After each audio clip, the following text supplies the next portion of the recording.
Parlons maintenant de ce statut qui est celui de l'indépendant, celui qui est à son compte. Et dans ce cas, si vous voulez devenir indépendant à votre compte, vous allez avoir une forme juridique de raison individuelle. Ce sera votre entreprise individuelle. Alors, concernant la nature juridique, ce qu'il faut savoir, c'est que celui qui est en entreprise individuelle, je dis bien est, et il n'a pas, dans le sens que juridiquement parlant, et fiscalement parlant également, le chef d'entreprise, le fondateur, le propriétaire de l'entreprise individuelle et l'entreprise individuelle sont la même chose.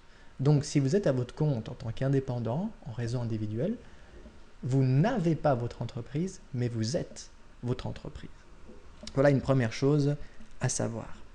Concernant la fondation de l'entreprise, ce qu'il faut savoir, c'est que c'est extrêmement simple, il n'y a aucune formalité à accomplir, dans la mesure où dès qu'une personne débute une activité commerciale à son compte, donc indépendamment d'un patron, même s'il ne gagne pas des fortunes, mais elle a l'intention voilà, d'avoir un revenu de cela, et elle est seule, elle n'a pas d'associé, par défaut, juridiquement parlant, elle est en raison individuelle, même si elle n'est pas inscrite au registre du commerce. C'est donc la fondation la plus simple qu'il y ait en Suisse, et peut-être même que beaucoup de personnes qui ont déjà vendu des services, donc reçu une rémunération contre leurs services, ne le savaient pas, mais elles étaient, juridiquement parlant, en raison individuelle, elles avaient déjà leur entreprise.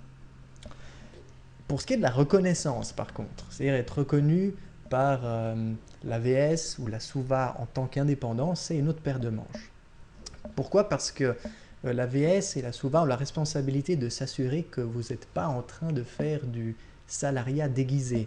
Alors, il y a des activités où c'est clair, vous allez immédiatement être reconnu comme indépendant. Par exemple, si vous ouvrez un commerce, je ne sais pas, un kebab, ou bien si vous êtes architecte, si vous êtes médecin, avocat, voilà, vous ouvrez votre boutique, qu'est-ce qui va se passer? C'est que, bien par exemple, vous êtes artisan, vous fabriquez des choses, ou bien vous ouvrez une franchise, voilà, une boutique, vous allez être reconnu immédiatement en tant qu'indépendant, parce que c'est évident, vous avez un commerce et ce n'est pas du salariat déguisé.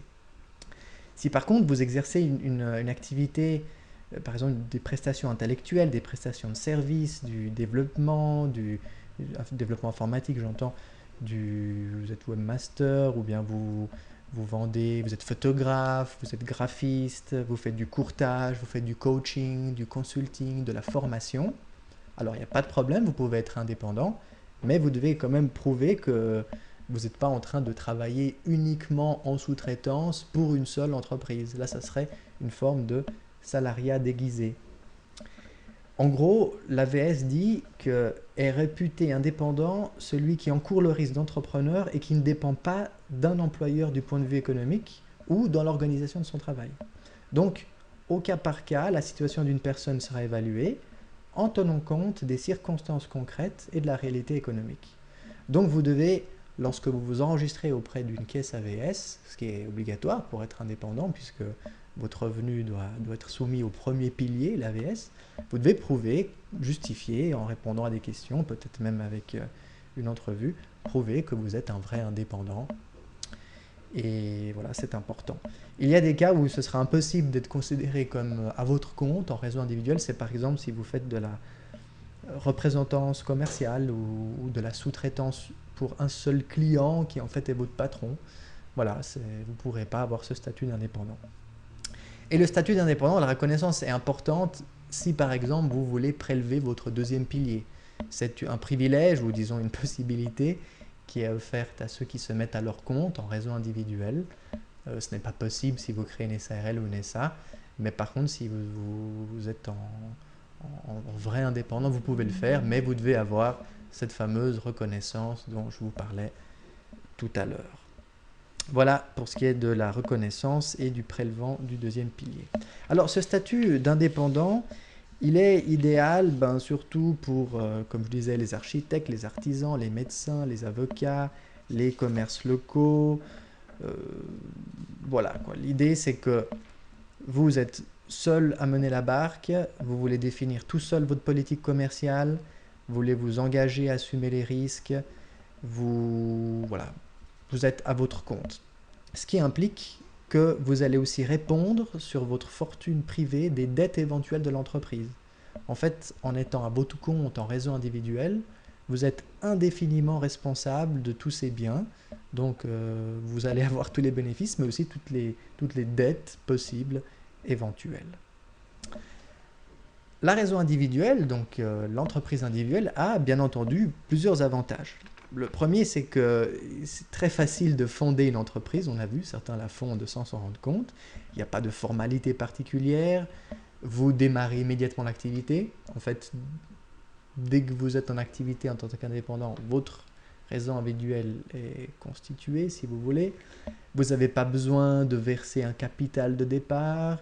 Et puis, vous évitez également la double imposition. Dans le sens que vous-même, en tant que personne physique et votre entreprise, vous êtes la même chose fiscalement. Donc, il y a une seule déclaration qui sera faite, une seule déclaration d'impôt, et vous n'êtes pas imposé deux fois, comme c'est le cas des entreprises à capitaux comme les SARL ou les SA. On verra ce détail dans une autre vidéo. Il y a aussi bien sûr des inconvénients à être en réseau individuel. Tout d'abord, c'est qu'en tant que propriétaire, vous endossez complètement et entièrement la responsabilité au niveau personnel. C'est-à-dire que de façon illimitée, on pourra vous poursuivre personnellement pour des dettes individuelles. Parce que, je répète encore une fois, l'entreprise individuelle et vous, en tant que patron, vous êtes la même entité juridique. En réseau individuel, un autre inconvénient, c'est que vous aurez très difficilement accès au marché des capitaux. Si vous devez faire des levées de fonds ou appeler des investisseurs externes, ça va être très difficile. Donc ce n'est pas cette forme-là qu'il faut prendre. Et puis, bien sûr, en réseau individuel, vous oubliez l'anonymat parce que c'est vraiment votre nom qui est mis en avant. L'inscription au registre du commerce n'est pas obligatoire. Ça veut dire que toute personne qui est à son compte peut être à son compte en entreprise individuelle sans être inscrite au registre du commerce. L'inscription est par contre obligatoire si vous générez au moins 100 000 francs suisses par année. Donc là, nous sommes en 2013 et donc le critère est de 100 000 francs suisses. Cela pourra être supérieur dans le futur, mais voilà. Donc si vous ne générez pas 100 000 francs suisses de chiffre d'affaires par année, vous n'êtes pas obligé de vous inscrire au registre du commerce. Et vous n'êtes pas obligé, on va dire, de tenir une comptabilité en bonne et due forme. Par contre, si vous décidez de vous inscrire au registre du commerce, alors vous serez obligé de tenir une comptabilité simple, mais vous serez comme obligé de le faire. Pourquoi je dis si vous vous inscrivez? Parce qu'il est tout à fait possible que vous fassiez seulement 20 000 francs de chiffre d'affaires la première année, et vous vous inscriviez tout simplement pour avoir plus de crédibilité, parce que lorsque vous allez avoir des partenaires commerciaux, des clients potentiels, qu'elles soient entreprises ou privées, elles vont probablement vérifier votre inscription au registre du commerce, et c'est un petit gage de sérieux que d'être inscrit. Donc voilà, beaucoup d'entrepreneurs à leur compte, indépendants, s'inscrivent au registre du commerce, même s'ils ne font pas leurs 100 000 francs de chiffre d'affaires au tout début. La raison sociale, c'est-à-dire le nom officiel de l'entreprise, c'est tout simple. Donc, il doit obligatoirement inclure le nom de famille du fondateur. Ensuite, vous pouvez ajouter d'autres compléments, par exemple liés à votre activité ou bien des désignations fantaisistes. Alors, par exemple, si vous êtes Monsieur Dupont et puis vous vendez des chaussures, ça pourrait être Dupont chaussures. Voilà. Mais il faut que Dupont, votre nom de famille, soit dans la raison sociale. Le prénom, pas obligatoirement, vous pouvez, mais en tout cas le nom de famille, c'est obligatoire. Dans votre raison sociale, qui peut être justement Dupont chaussures fantastiques par exemple, vous ne devez en tout cas pas induire en erreur, vous ne devez pas léser l'intérêt public, et bien entendu, il faut que ce soit conforme à la vérité. Si vous êtes vendeur de kebab, ça ne va pas trop passer auprès du registre du commerce que vous appelez Dupont chaussures fantastiques. Il faut que ce soit lié à votre activité. Bon. Le nombre d'associés, c'est tout simple, il y en a un et seulement un, donc c'est la personne physique, c'est vous-même qui êtes l'unique propriétaire, et donc vous êtes le directeur et l'associé unique de la raison individuelle. Le capital obligatoire, il n'y en a pas, aucun, donc ça c'est sympa. Les apports en nature, si vous avez besoin de faire des apports, sont tout à fait possibles, donc vous pouvez mettre de l'argent, vous pouvez mettre des biens à la place de l'argent. Des organes imposés, il n'y en a aucun, puisque vous-même, en tant que propriétaire de l'entreprise, vous êtes aussi le directeur et l'unique. Les responsabilités sont entièrement adossées au propriétaire, au fondateur, et donc c'est sans limite. Vous êtes responsable de tous les bénéfices, tant mieux pour vous, mais également toutes les dettes de l'entreprise, de façon illimitée. Et ça, c'est comme quelque chose d'important qui fait que vous choisirez ou pas la raison individuelle.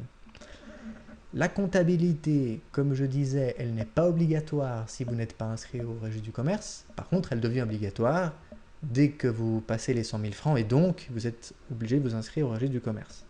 Dans tous les cas, vous devez garder, même si vous n'êtes pas obligé de tenir une comptabilité, vous devez garder une liste de toutes les recettes, toutes les dépenses et conserver pour des raisons fiscales, parce que l'autorité fiscale va vous le demander, vous devez conserver pendant au moins 10 ans l'ensemble des pièces comptables. Donc sachez-le, quand vous déclarez votre revenu en tant qu'indépendant en fin d'année, il n'est pas question de jeter toutes les pièces qui montrent vos recettes et vos dépenses. Vous devez les garder au moins pendant 10 ans. L'imposition, elle est liée à votre personne physique, ça veut dire que dans votre déclaration personnelle, vous déclarez les revenus et la fortune de votre société qui en fait, c'est vous-même tout simplement. Frais de fondation, ils sont quasiment inexistants. Alors actuellement en Suisse, donc nous sommes en 2013, il y a 120 francs pour l'inscription au registre du commerce. C'est vraiment rien du tout par rapport à d'autres formes juridiques. Après, bien sûr, vous allez peut-être, je dis bien sûr, mais pas forcément, hein, faire appel au conseil d'une fiduciaire, d'un avocat ou d'un autre consultant pour mettre les choses en place. Et ça, peut-être, ça va vous coûter de l'argent, mais c'est un choix. Vous pouvez aussi vous former tout seul, c'est comme vous le faites en ce moment. Le simple fait de regarder cette vidéo, vous en savez déjà beaucoup plus que la moyenne sur la raison individuelle. Transmission, cession, alors là c'est très compliqué en raison individuelle parce qu'en gros, l'entreprise c'est vous. Alors si vous possédez des choses, voilà, vous êtes propriétaire du kebab, du pont, et puis un jour vous voulez céder ça, alors vous pourrez le faire, vous allez céder peut-être des actifs de votre société, donc du matériel ou je sais pas, du stock de viande, voilà. Mais celui qui va reprendre ça, il ne reprend pas votre raison individuelle, parce que la raison individuelle c'est vous. Lui, il va devoir créer une nouvelle raison individuelle s'il prend cette forme juridique. Et puis, voilà, il peut reprendre les actifs et les passifs de votre activité sous certaines conditions. Tout est réglementé. Voilà, je pense qu'on n'en est pas là si vous êtes en train de créer votre société. Mais voilà, sachez qu'en raison individuelle, c'est beaucoup plus compliqué de faire des transmissions, des cessions que dans le cadre d'une société de capitaux. Nationalité, domicile, c'est-à-dire est-ce qu'il est nécessaire que le propriétaire soit domicilié en Suisse? Est-ce qu'il est nécessaire que le propriétaire soit de nationalité suisse? La réponse est non. Un étranger peut créer sa... Quand je dis un étranger, je veux dire quelqu'un qui n'a pas la nationalité suisse, hein. Donc il peut créer son entreprise, il peut se mettre à son compte. Il faut par contre qu'il ait un permis de travail et une autorisation de séjour. Et voilà, après la société peut être domiciliée, même chez lui, si c'est en France, en Belgique, peu importe. Ailleurs, bon, voir très exactement pour approfondir le sujet, je ne veux pas perdre de temps là-dessus, mais voilà, en gros, il n'y a pas l'obligation ni d'être suisse, ni d'être domicilié en Suisse. Alors voilà, on a fait le tour de la raison individuelle. J'espère que ça vous donne plus d'informations sur tout ce que implique cette forme de société quand vous dites « je suis indépendant ». À bientôt, merci d'avoir vu cette vidéo, on se revoit dans une prochaine. Ciao ciao.